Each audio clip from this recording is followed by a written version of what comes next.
Welcome to the Parenting in the Digital Age podcast. Many parents are concerned that their child might be falling behind. Others are just looking for ways to help their children thrive, not just in the classroom, but socially and well into their future careers. Each episode, we explore the challenges facing parents in the modern world, from behavior, education, and nutrition to device and gaming addiction. We interview a range of leaders in the area of childhood development to help you successfully navigate parenting in the digital age. Here is your host, Jamie Buttigieg.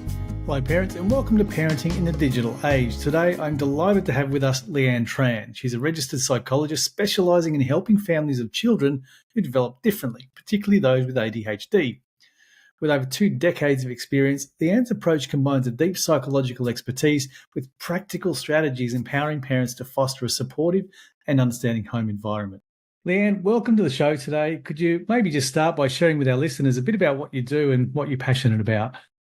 Yeah, sure. I am a psychologist. I've just finished a master's in educational and developmental psychology, and I think that's really my jam. It's the educational side of things I enjoy. And so I have a private practice in Brisbane where I work with my husband. So that's our business together.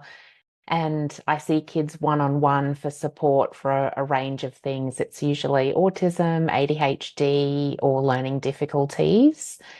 But I always wanted to be a teacher until I finished high school. So I'm enjoying in this later part of my career bringing in a bit of education, and that's for psychologists who are more junior to me working in my practice, but also offering education programs for parents as well, because I think, I guess my philosophy is that parents really can do what they need to do for their children. It's just having the right information that's important. Yeah. Yeah, very true. Having access to knowledge is one of the important things. Let's talk about a bit about ADHD for a minute. Let's start with, I know it's fairly commonly known, but maybe there are some parents who might not understand what ADHD is. So maybe just give us a bit of a definition, if you like, as to what it is, and maybe some of the misconceptions about ADHD that parents might have. Yeah, that's a good question. And that's immediately where my mind went to, because I think, so the name ADHD stands for Attention Deficit Hyperactivity Disorder. And so it's commonly thought of as it's a neurodevelopmental condition or difference, which means it's just part of how kids are made. It's highly genetic, so chances are if kids have ADHD, one or both of their parents do as well. But it's not just about attention, which is probably the biggest misconception. So we can think about attention in terms of inattention, so trouble, focusing on details, or also the other side of it is hyperactivity as well. So being, perhaps impulsive, unable to control those impulses that make kids move and talk and not sit still and all of that kind of stuff. But ADHD really is more broadly a difficulty with self-regulation. And so what that means is it's difficulty regulating attention, but it's also difficulty with regulating emotions and with self-awareness and executive functioning as well. So that's the ability to be able to, filter, use our attention as a filter for all the information coming to us in order to work out what's important in order to start things, finish things, prioritize, manage time, and all of that kind of stuff. Yeah, incredible. Thanks for sharing that. So how do you address the concerns of parents who might worry, and in some of the work that I do and in some of the podcasts that I've hosted, some parents appear to be worried about getting a diagnosis of ADHD for a fear of a stigma or labeling their child. So how do you address those concerns? I think the landscape's really shifting in that way, and that was definitely true of when I was young.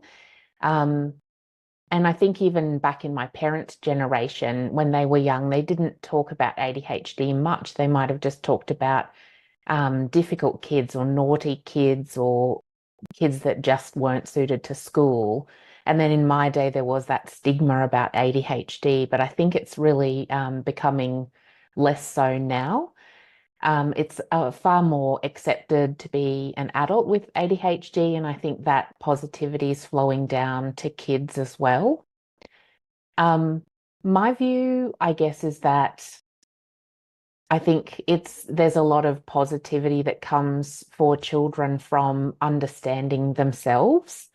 And to me, identifying ADHD in a child helps them understand how they do things, what their strengths are, and what the challenges are for them. That can kind of help them understand themselves in context of everybody else in the class or in their lives. So while I do hear parents' concerns about the stigma, I think the benefit to the child of being able to understand themselves and put things in place to help themselves at school. So I should say it's not just up to kids to do that when they're little, but for kids to get help at home and at school and then be able to do it for themselves as they're teenagers outweighs any of that risk. Yeah, definitely agree with that. It's not just even understanding themselves, but in terms of getting that educational and social support, especially if they do have that diagnosis. I mean, how can understanding and addressing ADHD early on in a child's life change their developmental trajectory and their quality of life? Uh, that's such a great question as well. I think what I notice is a common trajectory of kids who perhaps don't understand or know that they have ADHD or understand about it is that they compare themselves to kids around them and don't understand why they don't seem to fit in, perhaps because they might be they have trouble having conversations because of the attention difficulties. They might be impulsive and do kind of strange, odd things or get into trouble. Um, and then that feeling of being different causes a little bit of isolation socially. And if that continues on into teenage years, it just becomes more difficult. And it has impact on kids' learning as well. So if they are having trouble concentrating in class, then they might begin to view themselves as just not being very bright, or they don't get it, or they're not good at school, they can't do it. And then that may cause learning difficulties or, you know, other challenges with achievement, but it certainly forms a part of how kids see themselves. And what we notice is that then kids with ADHD are kind of at more risk of having some negative experiences like friendship issues and learning difficulties. And they tend to, as they get older, fall into this risk of perhaps self-medicating on some of those things, whether it's through drinking or disengaging from school because they don't like the negative experiences and that kind of thing. So I think identifying it early for kids and encouraging a healthy acceptance of who they are as people, working with their strengths and interests can kind of provide them an alternative path where maybe they have support for things that they don't find easy, but they have opportunities to do things they really enjoy and excel in, and which create success and that positive self-identity, and that sets kids on a different path through the teenage years into adulthood. There's a number of people around me, adults, who are being diagnosed with ADHD. And, for whatever reason that might be, maybe it was our parents' inability to spot the signs, or maybe that fear of that stigma, whatever it is. But I was talking to one gentleman recently. He's 40 years old, just been diagnosed.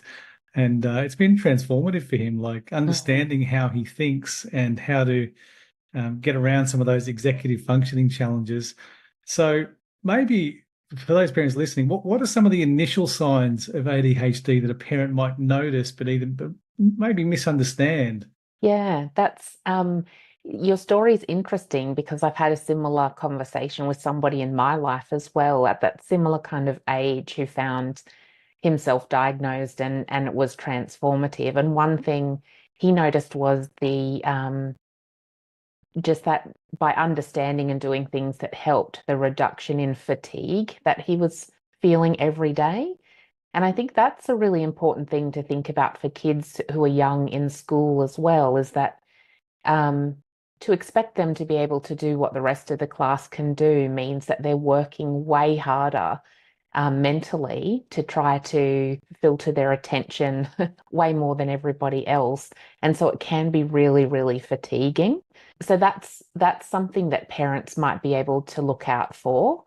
I think it's the common things when kids are little, I guess, that parents tell me are that their child might not be able to follow instructions. So whether they can't, they have the ability to hear, but they can't keep it in their mind to follow instructions. That's a really common one. The other thing is being really forgetful, perhaps being quite messy because it's just difficult to organize belongings and the room and all of that kind of stuff.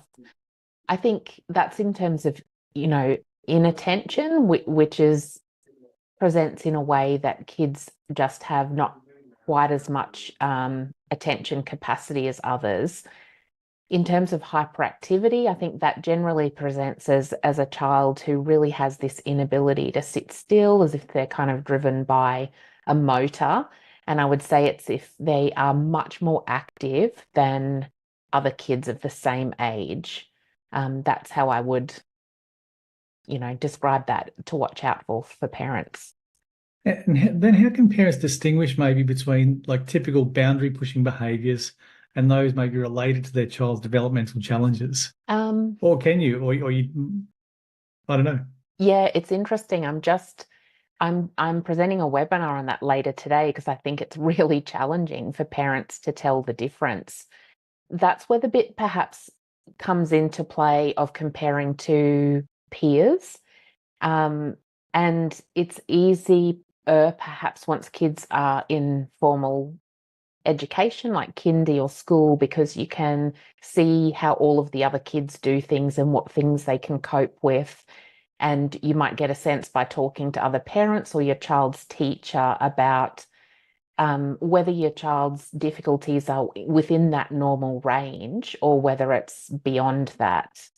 And so that it is an area that's quite difficult for parents of, particularly when the child we're talking about is their oldest child in the family. And so that's when I think it's worth, talking to a psychologist or perhaps even a GP is a great person to start with to get some ideas about the frequency and intensity of some of those boundary pushing behaviors. But when I talk about the hyperactivity, though, I think it's you might notice it even at regular settings. So, for example, at the dinner table is a really common one where it's not really boundary pushing or anything, but they have difficulty staying in their seat, not fidgeting, sitting still, and all of that kind of stuff. Whereas boundary pushing, I think, usually is in response to some kind of rule or limit you're trying to put in place. Yeah, that makes a lot of sense. Great advice, by the way. From your experience, what are some effective ways to reduce the noise that maybe interferes with a child's attention? I think, like, I go by a book by Russell Barkley, and he's a researcher and has spent decades in working in and researching ADHD. And one of the mantras he has is to talk less and to touch more. So I think for our kids who have so much noise is a great word for it, lots of attentional noise going on, we tend to use too much talking as parents. So it's really important to move in and touch your child and then use really simple sentences to try to convey your message and what you'd like them to do, probably one step at a time. That's That's the most brilliant thing I've heard all day, actually. It's something I'm dealing with myself at home, and in order to capture their attention, and that one instruction at a time, I found is working really well. So thank you for sharing Mm, that, and I know that'll definitely help many parents listening. And one of the things I love about these podcast episodes is that, there's someone listening right now, or someone will pick this episode up in 6 months from now, and it'll make them think. It might help mm, them, take that step to get that diagnosis that'll transform someone's life. So it really is about the ripple effect. So thanks again for sharing that with us. you're welcome. Um, okay, so I've got a question here about your program. You mentioned STOP, or the STOP system in your program. Mm-hmm. Can you explain a bit about what that is and how it helps with executive functioning? Yeah. So the stop system is a way of understanding how ADHD is a challenge with self-regulation. And so the stop system is another name for an executive function we call inhibition, which is stopping something that we have started doing, or, you know, preventing ourselves from taking an action that we shouldn't take.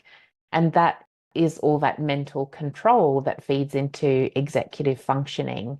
And so when we think about it for attention, it's that it's not that kids can't pay attention, but like you mentioned, there's lots of noise. So there's kids have to stop paying attention to every single thing so that they can focus on just that one salient thing they're meant to be focusing on.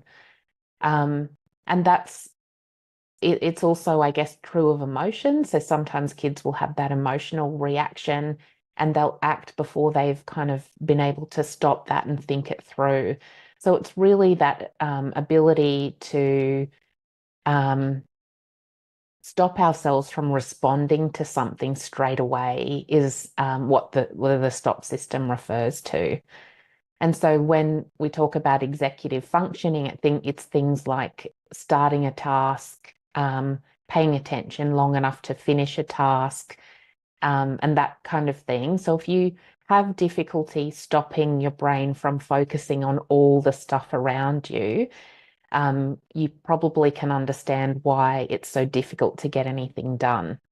Um, uh, Now that I'm thinking about it, a great way to think about it might be, I work from home sometimes, as you might as well, and my kids interrupt me constantly, and I experience this like just, difficulty to get it done, but then it's a frustration as well, and almost this sense of wanting to give up. And if that's what it's like for kids who can't stop themselves paying attention to all those little interruptions that come in as they're trying to execute a task. Yeah, and also in your program, you emphasize these practical strategies. Perhaps could you give us an example of an effective strategy for helping children manage their emotions? Yeah, sure. Um, there's there's lots of practical strategies in there, and I think they're designed to, I guess they're evidence-based strategies, and they work because they're designed to um, address those underlying challenges that are there in ADHD. And so, with emotional regulation, particularly, it's usually down to that difficulty with self-awareness that comes along with ADHD that might lead kids to be unaware or less aware of what they're feeling and what they're thinking in terms of what drives their behavior. So one of the things I teach parents is mindfulness, which I think has a funny rep these days, and lots of people imagine it's just sitting down and doing not much. But for kids, I think that mindfulness, so the definition of mindfulness is to be just focusing on one thing at a time and paying attention to it. And doing mindfulness with kids with ADHD gives them that opportunity to tune into to their body and notice their thoughts and their feelings. And that is an essential skill for then widening that gap between experiencing something that causes emotion and having the reaction. Because the more aware kids are of their feelings, the more capacity they have to put in place some strategies. And I think, so for me, that's the most important one because there's lots of strategies out there. But if you teach them to a kid who doesn't have much gap between, something happening in their response, the effect is going to be pretty limited. So it's a classic example of the case where working on the underlying skills is something that's going to help, but on the face of it, it doesn't look like it's actually connected to the behavior that you want to change. Yeah, and I think also mindfulness techniques can also help to manage or even prevent meltdowns as well if kids are more aware and using those sorts of techniques. So quite powerful Mm. suggestion there. Thank you. How about rewards? Can parents or how can parents use rewards effectively without them maybe losing their impact over time? Yeah, that's it's so powerful for kids with ADHD because they do really, their brains are wired to be focused on the immediate reward rather than what's going to happen later. And so that is a perfect way to understand why rewards work better than punishments do because they happen later. And kids are always likely to go for what's going to give that initial positive reward. And so, why? I'm trying to think how to put it. Sometimes working towards a big reward is just too far removed for kids who want that immediate instant gratification. So usually putting rewards in place immediately after tasks are done is great. But you can then use that to build up to a bigger reward later on if you're really wanting it to not, those rewards to not lose their power. And so for little kids, it might be things like a token system, and for teenagers, it could be points or something. So there's that initial reward straight away, but then the kids can use that as a later date to exchange it for something bigger. Yeah, I that's think, go ahead. oh, I was just going to say, I think in ADHD too, that what you mentioned about it not losing its effectiveness is important because kids really want stuff that's highly motivating and exciting and interesting. So you may have to keep that reward system changing and evolving a little bit so that it doesn't become routine or commonplace because then it's boring and kids with ADHD hate stuff that's boring. Very, very true. In my pre-show research, I came across this concept of partnering with your teenager. Can you tell us what that is and what it involves, and maybe how or does it shift the parent-child dynamic? Yeah, I think it does because teenagers are just different creatures to young children. It's a time of development where they are preparing to become more independent. And that means listening to their parents less. That's a normal, natural kind of part of their development because they're getting ready to be adults. And so, as parents, we need to kind of shift away from that. I can't think of a better word for it, but it's kind of almost like that boss approach when they're little kids into being more of a coach kind of role. So you're not necessarily telling them what to do, but you may be giving advice. And then I think moving into being partnering with them. And so as part of that, I talk to parents about how to solve problems together rather than impose our own ideas of solutions. It's about going through a process of talking with teenagers to understand their points of view about the problem, having, joint brainstorming about what the solutions might be, and then, giving it a go from there.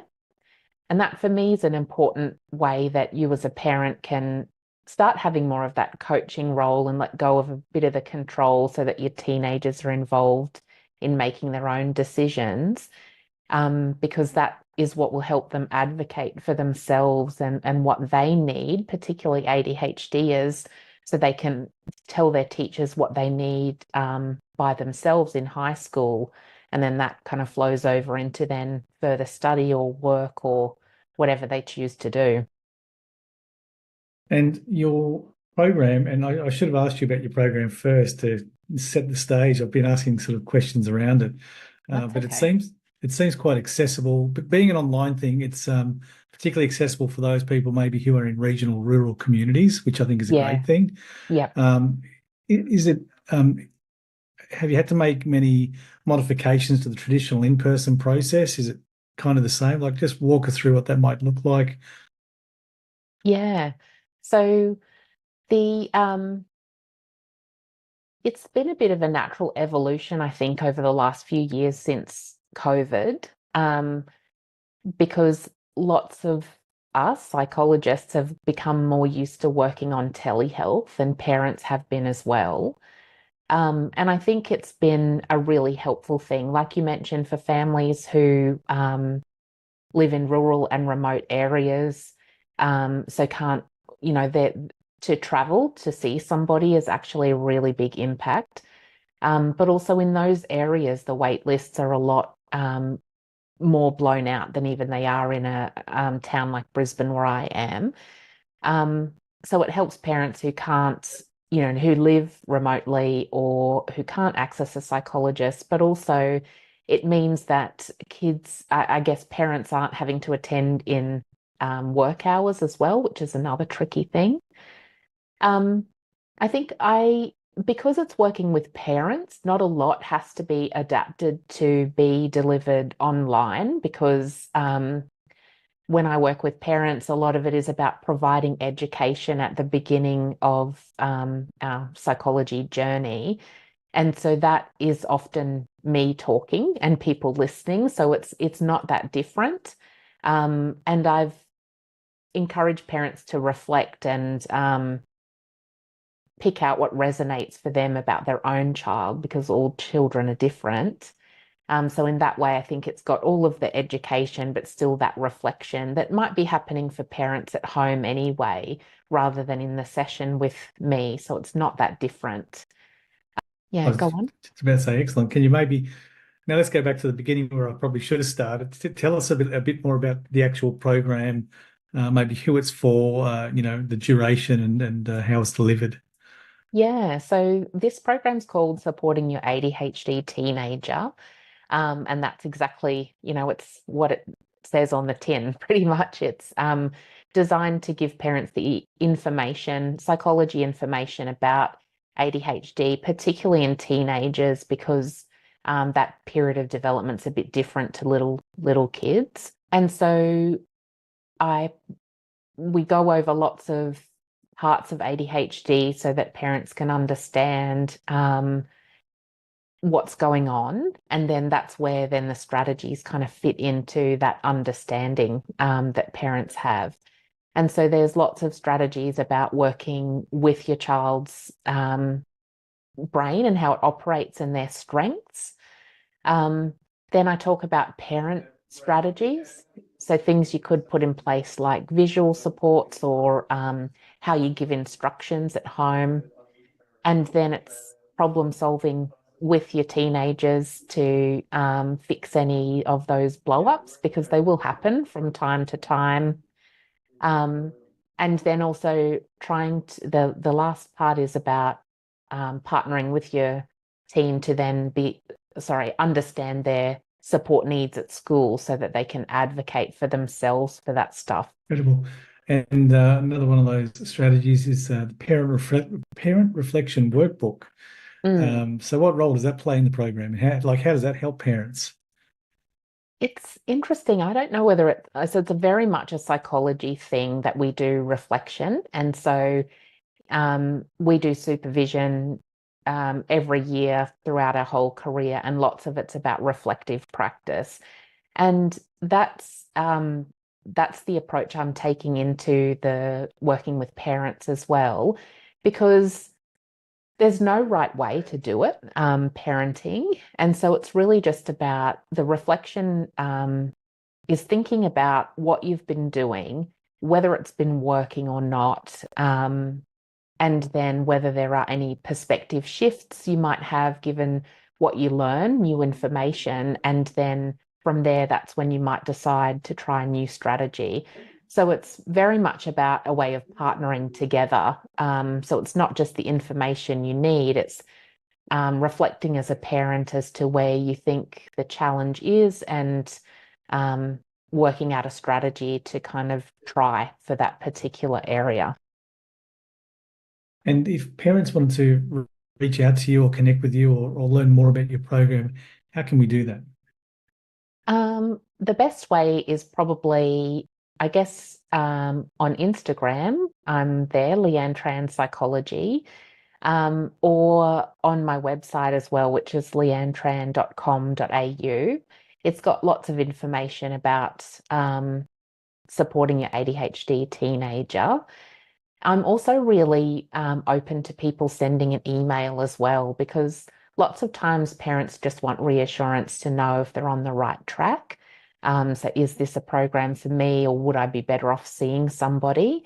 And so you can contact me through the website, and I'm really happy to point you in the right direction. Very generous of you. Thank you, Leanne. One fun question we like to sort of round off our podcast with for each guest, and that is, if we had a time machine and you were able to go back to your 10 or 12-year-old younger self, what would you say to the young Leanne? What's one piece of advice you'd give yourself? That's such a fun question. I think I would go back and tell myself that it is okay to be who you are. You don't have to be like everybody else. And that there's a lot of value and excitement and opportunity in being different sometimes. And I think I feel like I've worked that out now in my 40s, but if I had known it then when I was 10 or 12, life might have really taken a different path. Indeed, it's wise advice, and I think it's something that can only come with age, though, don't you think? Yeah. It's great advice, though.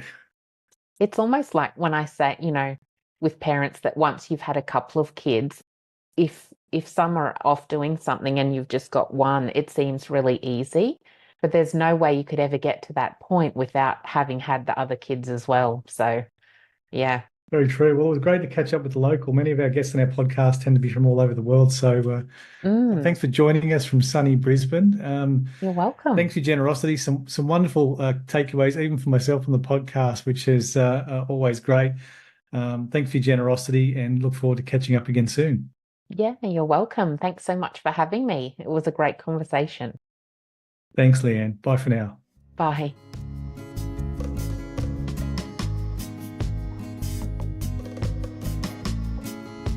If you enjoyed the show, please connect with Jamie on LinkedIn or Instagram. You'll find links in the podcast description. Parenting in the Digital Age is sponsored by Skill Samurai, Coding and STEM Academy for Kids. Skill Samurai offers after-school coding classes and holiday programs to help kids thrive academically and socially while preparing them for the careers of the future. Visit skillsamurai.com.au.